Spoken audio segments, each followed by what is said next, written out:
Hello lidičkové, právě jsem se rozhodla, že vám začnu natáčet svůj 21-denní challenge.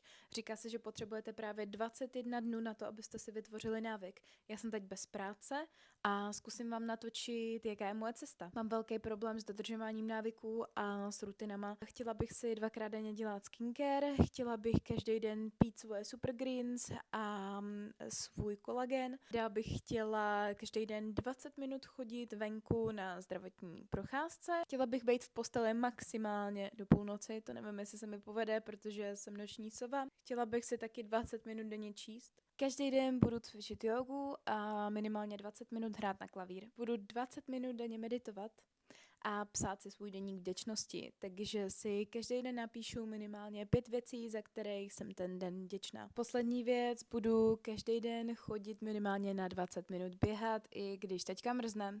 Super! Takže se na to můžete podívat se mnou. Každý den budu přidávat jedno video s tím, jak mi to jde, takže se můžete těšit na 21 dnů parádních videí.